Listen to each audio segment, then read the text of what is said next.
Why don't we try it one more time, just like you're talking to me? It is time for a new day in Equestria!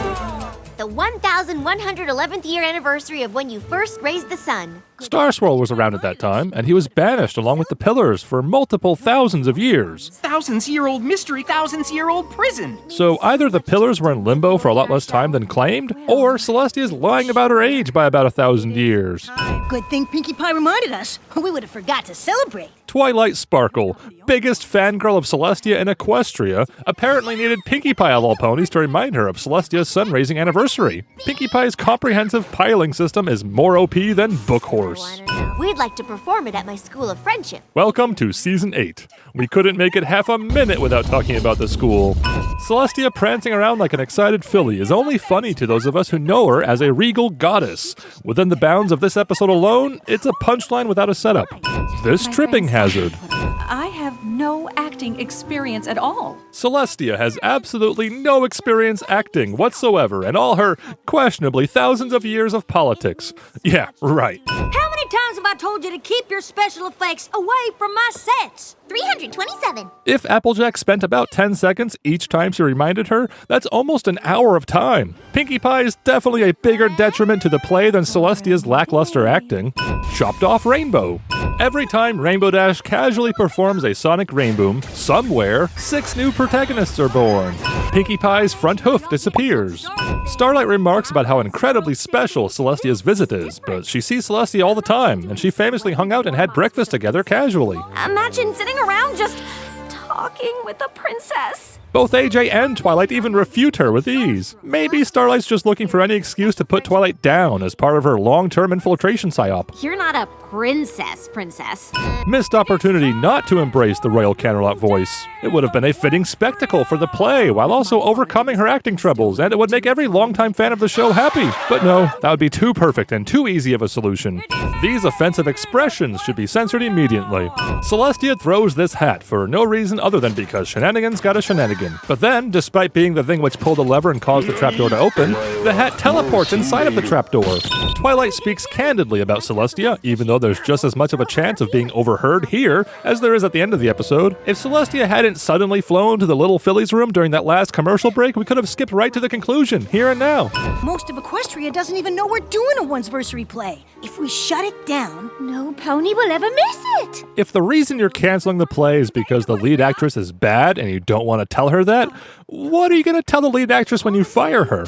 They seriously consider canceling the play, until Dash tells them she spread the word and now all of Equestria is excited to see Celestia in it. Then Applejack suggests they simply not have Celestia in it, but they can't do that for the same reason they can't cancel now. The episode gaslights us into thinking AJ's being the voice of reason and Twilight's being stubborn, but the inverse is true. I just finished telling every pony to come to our play. You did? Knowing Dashie, this means she either told every single pony in Equestria about the play, or she simply flew into town shouting from the clouds until she was red in the face, and no pony actually heard her at all. And I plan to keep that promise. But I promised you could be in our play. For a promise so central to Twilight's irrational behavior, it's strange for it to have been completely off-screen and only mentioned in passing now. All we got to see was Twilight pleading for Celestia to do the play. Celestia is oblivious to the concept of improv. You could argue this is a case of Trolestia having some fun, but that just makes it all the more sinful to drive this poor mare to tears.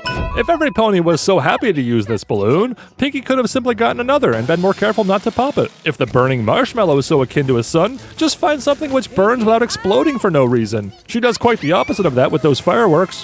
Quick, improvise what it's like to have a broken hip. The Ponyville Express is leaving the station! The Ponyville Express must be the bootleg version of the Friendship Express. A puppy. A duck-billed platypus. Anti-disestablishmentarianism. Apparently, anti-disestablishmentarianism exists in Equestria. In other words, canon has been made canon. Fun fact. This isn't an episode about Twilight or Celestia. It's an episode about Pinkie Pie's pattern of odd choices finally culminating in pushing Twilight over the edge. If Pinkie Pie was removed from this episode, the episode wouldn't exist. Remember, Pinkie Pie was the one to remind Twilight of the anniversary in the first place. Pinky Overlord conspiracy confirmed. Missed opportunity for a very obvious callback.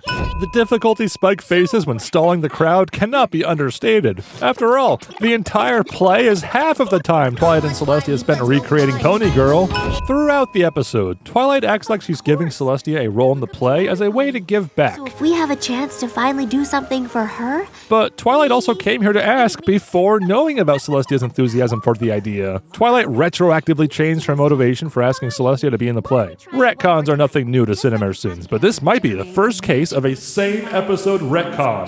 The truth is always better than a well-meant lie. Didn't Applejack remind you? about 100 times. Tell Celestia the truth. Be honest with Celestia. Tell her the truth. Twilight embellishes these claims of honesty-provoking statements by about 97 times. I was right all along. Isn't there an old saying? The show must go on? The show must go on, unless your lead actress flies away in a fit. Officially a disaster. Fortunately, I know a thing or two about how to deal with those. Look who's being dishonest now, Celestia. When have you ever resolved a disaster? You know, other than the time you heroically went to war with a cloud, you're usually the cause of a disaster yourself for somebody else to clean up. You came back! Yes, but let's celebrate later. Celestia's so far up on her high horse, she wants to celebrate her brave return from her tantrum. Proof that Starlight Glimmer hasn't departed from her villainous ways. She is still imposing cutie marks upon others. Celestia picks the one with the most stage fright for the leading role, not because that makes any logical sense at all, but because Celestia wants to give the animators a break by reusing assets. 5 unicorn sorcerers, plus Starswirl the Bearded. Implying Starswirl isn't a unicorn sorcerer.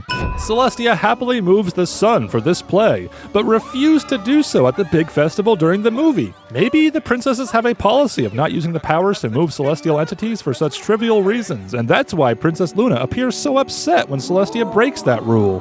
Celestia trolls them by saying she's giving up the crown. But what if this is all a story about Celestia's millennia-old mind being overtaken by dementia in the form of memory loss, outbursts, obliviousness, and rule-breaking? What if this seemingly silly troll is actually a brief glimmer of sanity shining through the fog of her ancient, decaying mind and contributes to her retirement in the very next season?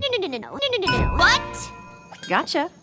Maybe I'm not such a bad actress after all. Wait, hold on. Is that meant to imply the entire episode was a Discord-level cop-out? I could have done the thing all along, but I chose not to in order to teach you a lesson, Twilight. Also, Pinkie Pie told me to. Pinkie Pie! We would be honored if you would be the star of our play. Wait for it.